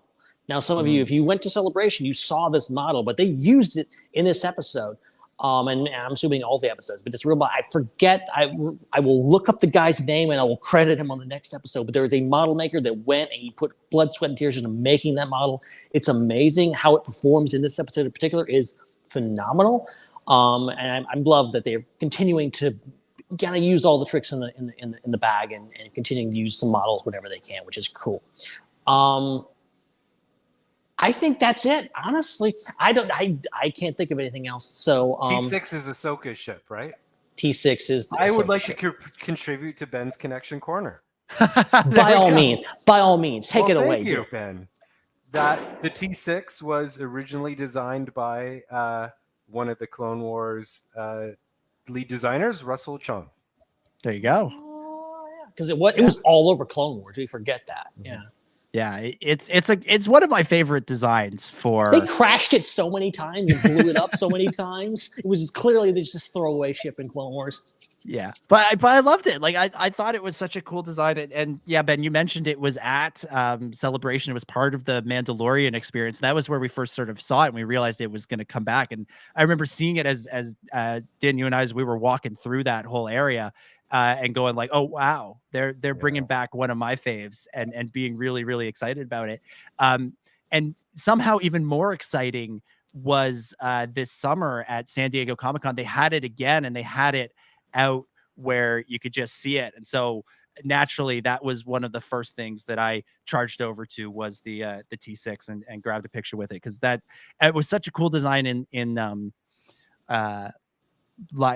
animation, and they translated it so well to live action. And one of my few, I don't have many collecting regrets because I feel like I've collected too much Star Wars stuff over the years. One of my few ones is that I never got a Lego set of this, and now that it's been brought back into Ahsoka, I'm like, I'm feeling the temptation. I haven't bought like a Star Wars figure or a Lego set in quite some time. That might be the one. That might be the one that brings me back in for one night only, because as you can see behind me, we got enough. And we've changed out stuff. And we could change out more of this background at any given point. We could have all new stuff in there every week, I'm pretty sure, and it would still look pretty cool. But yeah, all right. That I like that. That was a good. There's good some good connections there. A nice abbreviated version of Ben's Connection Corner. Connections in the corner with Ben. It's Ben's Connection Corner. Do. How's it going, everybody? Ben's Connection Corner is filmed in front of a live studio audience. All right, so let's wrap up the Ahsoka discussion here. We'll go around the table one last time, give some final thoughts and scores out of 10. Ben, start us off. Final thoughts, scores out of 10 for episodes 3 and 4. Okay, so Time to Fly, I think, was a great episode. We didn't really talk about it, but I think some great space action, some great dogfighting, a lot of really exciting stuff. I think stuff that's kind of been missing a lot. I think Mandalorian Season 3 started to fill that gap, and Ahsoka really brought it into full effect with some great dogfighting action.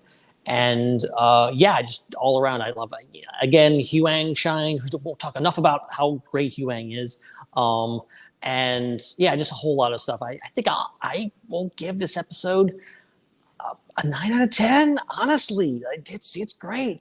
And for Fallen Jedi, I would just use this opportunity, because I didn't talk about it earlier, of just like, I think that Ahsoka versus Baylan fight is one of the best lightsaber duels. Just for the fact of, because like a lot of people, I've loved lightsaber duels and choreography for so long. Just the idea that like most lightsaber fights, you come into it and it's just two characters trying to kill each other. That's all it is. And this fight, it's the opposite of that. It's two characters who really don't want to kill each other, but they have a specific goal, and the whole idea that Ahsoka is trying to get the map. Baylan's trying to stop her. And the whole fight, every move is a step either towards or against that.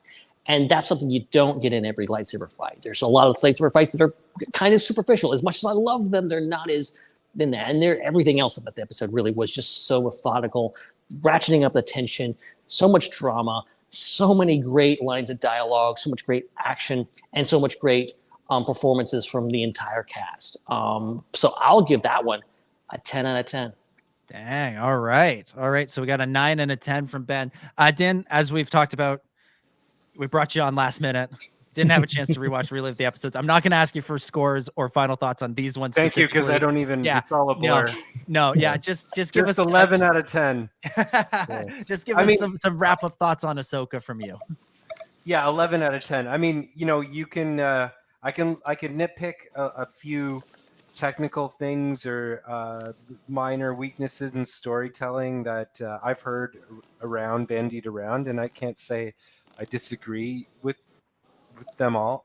There's a few I can see, so I don't by any means think the show is perfect, but where it loses maybe a point and a half to an 8.5 for those things, it goes up to 11 just for having the boldness to have a spiritual re-evolution, and for being space fantasy with whales, and for putting Hayden on screen again with Ahsoka live action. Yeah. Absolutely. And for setting up a future that's going to be a lot more out of the box than just Thrawn.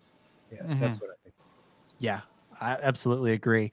For me, I'll give Time to Fly. I'll give it a strong 8 out of 10. I really, really, really did enjoy it. Ben, you brought up the space action, the dogfighting action. That was just terrific. If you guys remember, I was very critical of the dogfighting in The Mandalorian Season 3. I thought it was by and large uninspired and meandering and dull. This was terrific. Even before Ahsoka climbed out on the hull and started like fighting ships with her lightsaber. We didn't talk about that. It was so Clone Wars. So good. Yeah. It was just taking amazing. after Master Plo. Yeah. It was so good, and just the way it was shot, nice the way connection, it was the way it was shot, the way it was animated, the way everything was brought together with the music and the action and the editing and the direction, the performances really, really worked, really, really flowed in an exciting way for me. So I really loved that, and I love seeing the Purrgil on screen in live action for the first time, which was really cool. And Ben, I like that they call them star whales and not space whales. I feel like that's a cooler name for it. I feel like as fans, we just latched on to space whales when Star Whales. was Well, I sitting mean, right come on, there. it's Star Wars. They put Star in front of them, or a Death Star, Star Destroyer. You just throw in a Star Whale. Why not? Yeah, exactly. And then I'll give the last episode, the episode 4, Fallen Jedi. I'll give that a strong 8.5. Really cool action, really great sequences. Love the dynamic between Ahsoka and Sabine and how that's played out in these episodes. That episode I saw caught a little bit of criticism for some of the dialogue between Ahsoka and Sabine. And yeah, it's not classic Star Wars dialogue, but that doesn't mean it's bad. I thought it conveyed what it needed to convey. The show was a little bit more methodical in places and was a little bit more kind of sort of mumblecore style of filmmaking in some places. And I think that worked. I think that really helped sell the story that it was telling. And so I loved that. So I thought that was really good. And the choreography was great. Performances were great. And that Hayden Christensen cameo at the end just pushed it right over the edge. All right, Ben, I know you're kind of tight on time. Do you want to stick around for this Dave Filoni story, or do you got to run? I'll stick around for a minute. Why not? All right. So this week there was a big sort of blockbuster article posted in or released by Vanity Fair. Anthony Bresnikan spoke with Dave Filoni, Hayden Christensen, Rosario Dawson, and Natasha Liu Borduzzo about the release of Ahsoka. And for as much as they talked about the making of Ahsoka, the big takeaway from it, kind of the lead in the story, is that Dave Filoni has a new title and a new role at Lucasfilm. So I'm just going to read a little bit from the Vanity Fair article. We're not going to radio you, Bresnikan. Don't worry. We're not just going to read the whole thing to everybody, but I want to read a couple of little selected segments because I feel like it sets the table for what Dave is doing. Again, reading from Vanity Fair. Now I'm what's called Chief Creative Officer of Lucasfilm, Filoni tells Vanity Fair, which places him into the development process much earlier and in a much more expansive capacity than his previous advisory duties. In the past, in a lot of projects I would be brought into, I would see it after it had been developed good ways. I'm not telling people what to do, Filoni says, but I do feel I'm trying to help them tell the best story that they want to tell. I need to help across the galaxy here, like part of a Jedi council almost. He describes his responsibilities as understanding the intent of the filmmakers and being a resource to them based on his mentorship under Lucas himself and his years spent steering the Clone Wars, Rebels, and Ahsoka. Literally hours now of Star Wars storytelling I have done, he said before pausing to rethink his syntax. See, I even phrased that like Yoda. Filoni will continue to developing his film as well as exploring a possible second season of Ahsoka while serving in his new position. To truly help filmmakers, it was really important for me to experience it firsthand, he says. I can also lend a perspective on the challenges that telling these stories will present. I feel I'm more capable of actually being helpful outside of just saying, well, Jedi are like this and Sith are like this. So a new role for Dave Filoni. I think up until now, Dave has almost been kind of used as a Star Wars encyclopedia resource. And I think the key part of that, and Din, you hit on this earlier, is that it's not just his knowledge of Star Wars. It's not just his knowledge of trivia or even, character motivations in Star Wars. It's the fact that he was trained by George. He spent a decade learning from George, and now he can actually pass that on to these new filmmakers who are being brought in. He can kind of be, kind of a Star Wars beacon. So you can bring in some really interesting and exciting filmmakers and have them bring their voice to Star Wars, which absolutely is needed and wanted, I think. But at the same time, he's going to help them make sure that they are telling a true Star Wars story in their own style. And he's going to find the way to inject that Star Wars-ness, whatever that Star Wars-ness is, into a James Mangold film, into Sharmeen Obaid-Chinoy film, a Taika Waititi film, any of these other directors, Guillermo del Toro, any of these other directors that could one day do a Star Wars movie, he'll help them inject the Star Wars into their project. And I think that's really, really exciting and really a good thing. And you know, I've wanted Star Wars to expand what it can be, to bring in new and exciting filmmakers, to do different things. But I also don't want it to lose sight of what George set out to do. And I think Kathy Kennedy has kind of carried the torch for George in a lot of ways. But for as much as she worked with George for a lot of years and was great friends with George and still is, she didn't go to George Lucasfilm School, you know, the way Dave Filoni did. And I think Kathy's going to continue to be a terrific president for Lucasfilm, but Dave's going to be the guy being kind of a creative guiding light. Ben, what do you think here? Yeah, I mean, I obviously have a lot of thoughts. It feels like this is the perfect role for Filoni. Obviously, the elephant in the room, especially if you're in a lot of online sources, is there's been a lot of banding about of just like, why not have Filoni run Lucasfilm of all things? And ultimately, yes, power. yes, there is a lot of toxicity around that question, and there's a lot of baggage that goes with that, and a lot of people that ask that question, there is something more that they're not saying.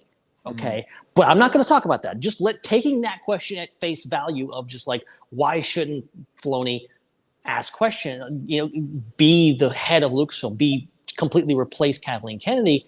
Is this whole thing of just like, yes, Kathleen Kennedy still has value in her job in that she is a film producer. She was brought in before even Disney really came into the picture as a film producer because George had it in his mind that he wanted to get back to making movies. And that's what they did.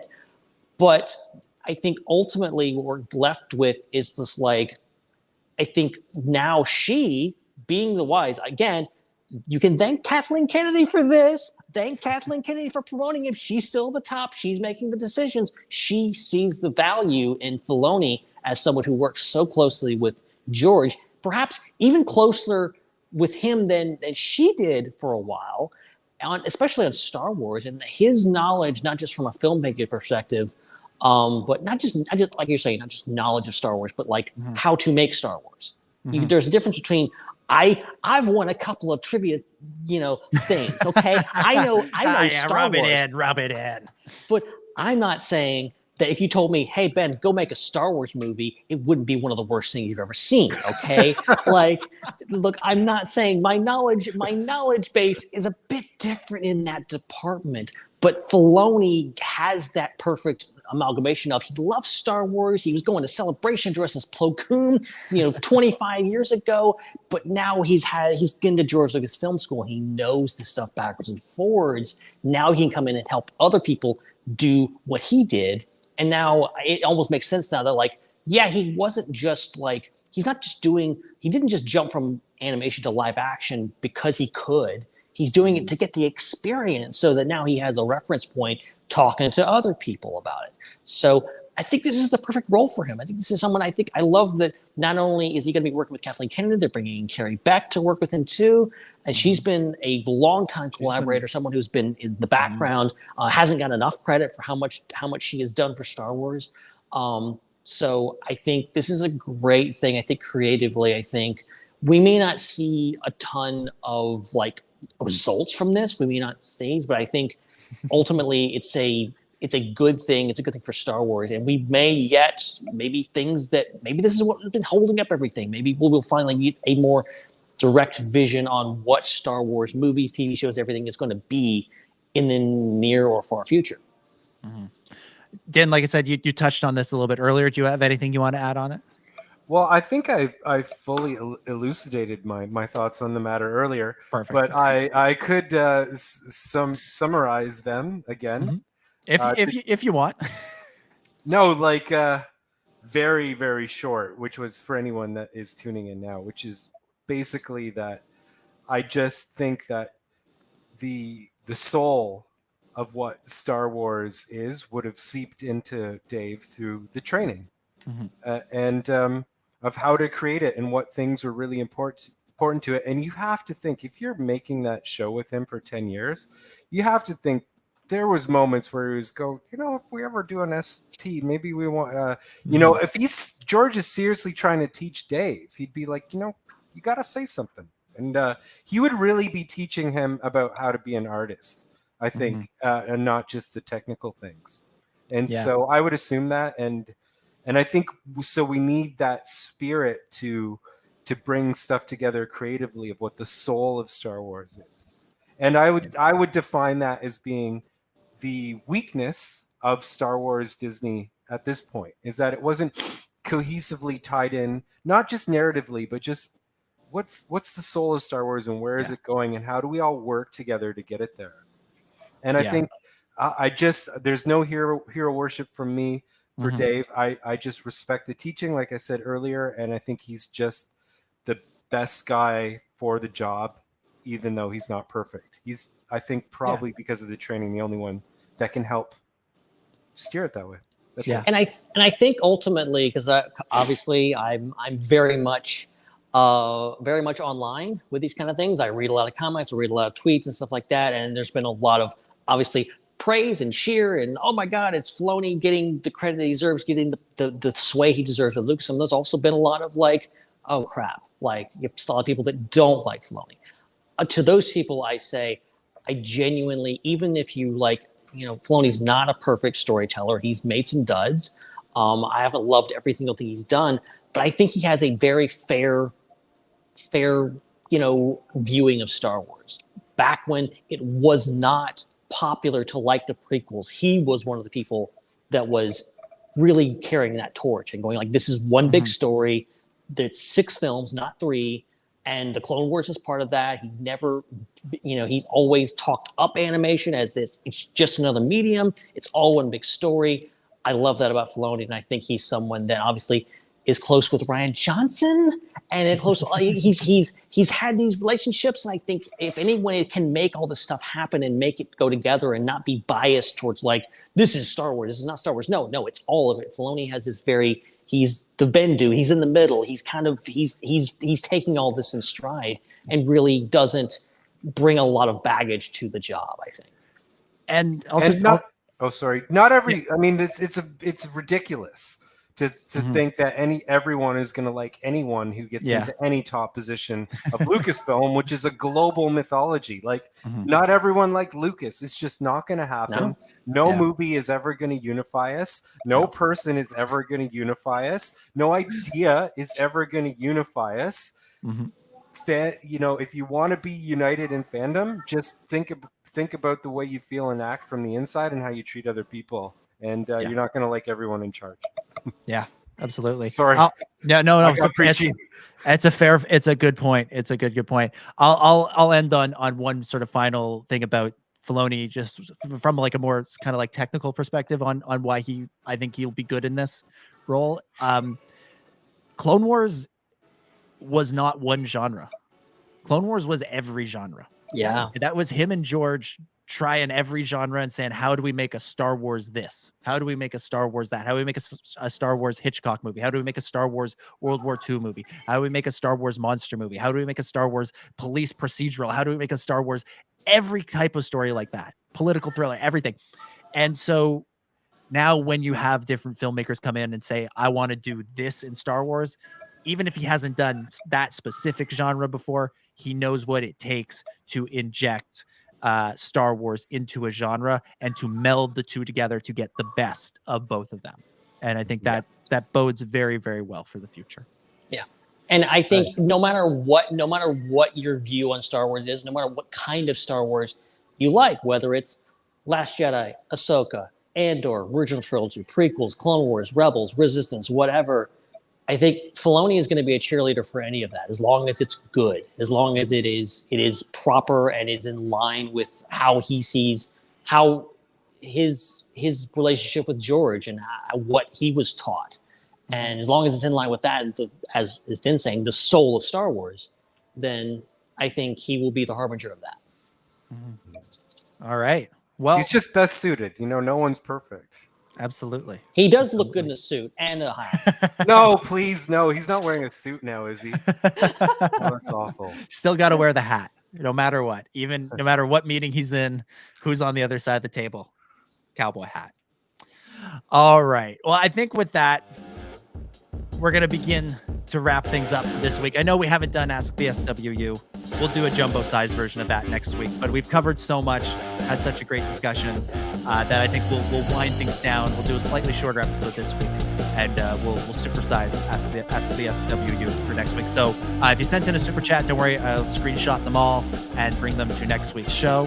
And for everybody who submitted Discord questions, we're just going to ship them into next week's notes. And we throw the show notes away every week. Come on. Ben just sets fire to them at the end of it. The digital version of that. But yeah, so we'll wrap things up for this week. We'll be back in 7 days' time next Thursday at 9 p.m. Eastern, 6 Pacific. I forget what time that is in Australia, but Hannah could tell you that. So just tweet her and ask her. And we'll be back to discuss episode 5 of Ahsoka. We're just going to do one episode next week because it's that big, and like I said, we'll do a jumbo size. They put that episode in theaters. Come on now, we're not gonna pair it up with another episode. Jeez. Yeah, exactly. Well, Ben, thank you as always for being on here, for taking some time out of your travels to join us for this week. Oh, it was an absolute pleasure as always. I'm gonna try to sneak out of here now.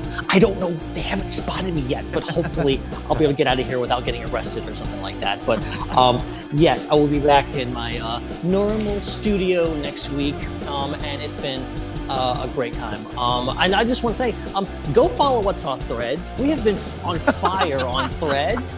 And if everyone keeps blowing up our Threads, it'll give me an excuse to delete our Twitter. So let's do that. There you go. Follow us on Threads.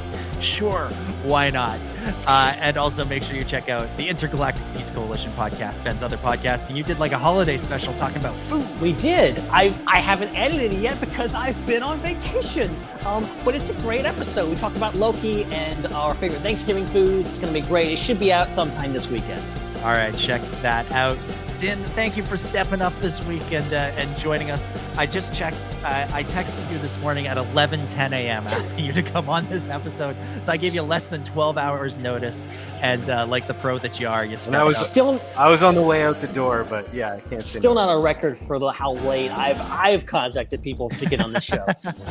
But we appreciate you stepping up and joining us. If people want to keep up with you and check out the latest F105 music and maybe be aware when new music drops, what's the best way they can do that? Yeah, you just go to any social network or at F105 Music, or the website at F105 Music. At F105 Music. You know, I just like to say I'm not sorry about my little rant that I went on there. No. Yeah. No. Yeah. Not sorry. Yeah. Don't apologize.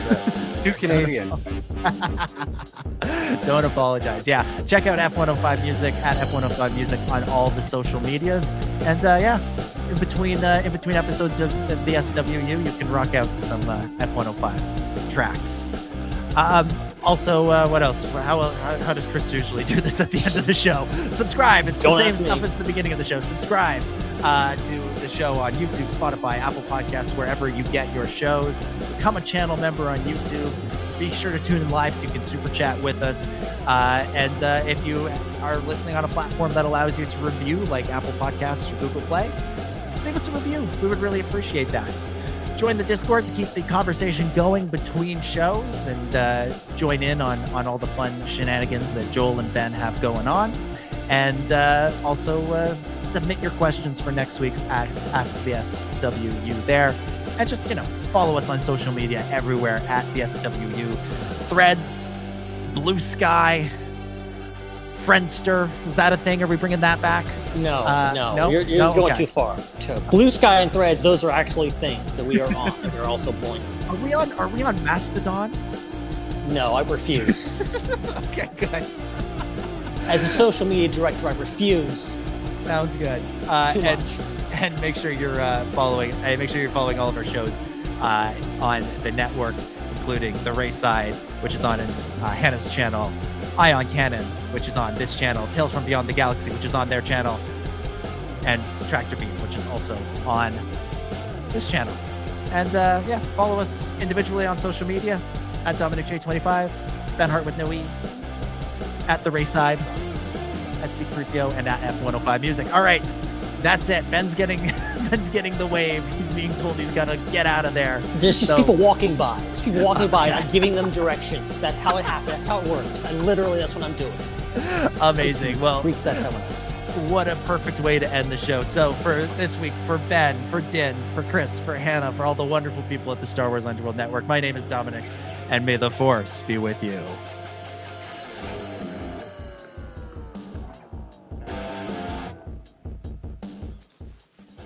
All right. Thanks. It's guys. a wrap.